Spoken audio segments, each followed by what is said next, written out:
మన ప్రభువును రక్షకుడైన యేసుక్రీస్తు వారి నామములో ఈ మాటలు వింటున్న ఆత్మీయ స్నేహితులందరికీ నా యొక్క హృదయపూర్వక వందనాలు.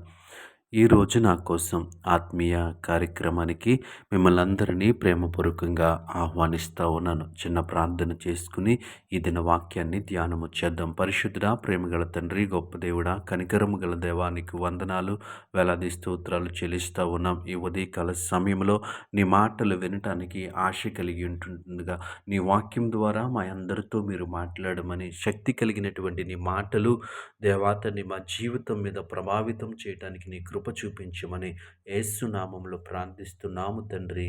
ఆమేన్. ఈరోజు దేవుని వాక్యము కీర్తనల గ్రంథము 50వ కీర్తన 15వ చరణము. ఆపత్కాలమున నీవు నన్ను గూర్చి మొర్రపెట్టుము, నేను నిన్ను విడిపించేదను. ఈరోజు ఈ వాక్య భాగాన్ని మనము పరిశీలన చేసినట్లయితే ఆపత్కాలంలో మనము మొర్రపెట్టేవారిగా ఉండాలి, అనగా ప్రార్థన చేసేవారిగా ఉండాలి. ఎప్పుడైతే మనము ఈ ఆపత్కాలంలో విపత్కర పరిస్థితుల్లో మనము ప్రార్థిస్తామో, మనము ప్రార్థించినప్పుడు దేవుడు మనల్ని విడిపిస్తాడు. దేవునామానికి మహిమ కలుగునుగాక. కానీ చాలా సందర్భాలలో మనకి ఆపత్కాలము లేదా విపత్కర పరిస్థితులు ఏర్పడినప్పుడు, భయంకరమైన పరిస్థితులు ఏర్పడినప్పుడు మనం ఏం చేస్తామంటే ప్రార్థన మానేస్తాం. ప్రార్థించటం మానేసి మనల్ని ఎవరు విడిపిస్తారా, మనకెవరు సహాయము చేస్తారా అని వెతుకుతూ ఉంటాం. ఇంకొక ఆలోచన ఏమిటి అంటే, దేవుడుకి నేను జ్ఞాపకం ఉంటే ఈ పరిస్థితి ఎందుకొచ్చింది? దేవుడు నాకు సహాయం చేయలేదు కాబట్టే ఈ పరిస్థితి వచ్చింది. కాబట్టి నేను ఎలా ప్రార్థించను అని ఆలోచన చేస్తూ ఉంటాం.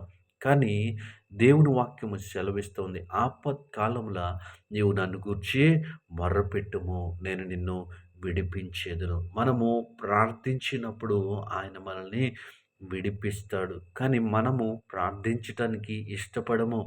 ప్రార్థించటానికి ఇష్టపడకుండా అనేక ప్రయత్నాలు మనము చేస్తూ ఉంటాం. కానీ దేవుని ఎరిగినటువంటి మనము, దేవుని వాక్యమును తెలుసుకున్నటువంటి మనము చేయవలసినది ఏంటి అంటే, ఈ ఆపత్కాలంలో విపత్కర పరిస్థితుల్లో ఆయనకు మొర్ర పెట్టేవారిగా ఉండాలి. ఆయన సన్నిధిలో ప్రార్థించేవారిగా ఉండాలి. ఎప్పుడు మనము ప్రార్థించగలము అంటే, ఆయన మీద నమ్మకం ఉన్నప్పుడు, ఆయన మీద విశ్వాసం ఉన్నప్పుడు మనము ప్రార్థించగలము. ఆయన మీద విశ్వాసము లేకుండా మనము ప్రార్థించలేము.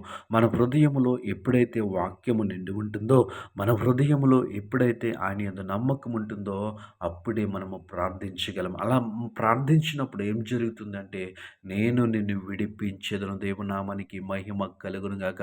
ఈరోజు లోకంలో మనం చూసినట్లయితే ప్రతి వ్యక్తి తనకున్నటువంటి పరిస్థితుల నుంచి, తనకున్నటువంటి బంధకాల నుంచి విడిపించబడాలి అని ఆశ కలిగి ఉన్నాడు. తనకున్నటువంటి ఆ పరిస్థితుల్లోంచి బయటికి రావటానికి ఎన్నో ప్రయత్నాలు, ఎన్నో ఆలోచనలు చేస్తూ ఉన్నారు. అయితే ఆ పరిస్థితుల్లోంచి బయటికి రాలేకపోతున్నారు. ఎందుకు అని మనం చూసినట్లయితే ఆ ఆ ఆపత్కాల పరిస్థితిలో, ఆ విపత్కర పరిస్థితిలో, ఆ భయంకరమైన పరిస్థితుల్లో మానవుడు ప్రార్థించలేకపోతా ఉన్నాడు. మానవుడు దేవుని జ్ఞాపకం చేసుకోలేకపోతా ఉన్నాడు. కాబట్టి వారికున్నటువంటి బంధకాల్లోంచి వారు బయటికి రాలేకపోతా ఉన్నారు. అయితే ఈ వాక్యమును ఎరిగిన నీవు, నేను ఈ సమయంలో చేయవలసింది ఏంటి అంటే, దేవుని సన్నిధిలో ప్రార్థించే వారిగా ఉండాలి. దేవుని సన్నిధిలో మనము మొరపెట్టేవారిగా ఉండాలి. ఎప్పుడైతే ఆయన సన్నిధిలో ప్రార్థిస్తామో, ఎప్పుడైతే ఆయన సన్నిధిలో మొర్రపెడతామో, దేవుడు ఆశ్చర్యకరముగా మనల్ని విడిపిస్తాడు. దేవునామానికి మహిమ కలుగును గాక.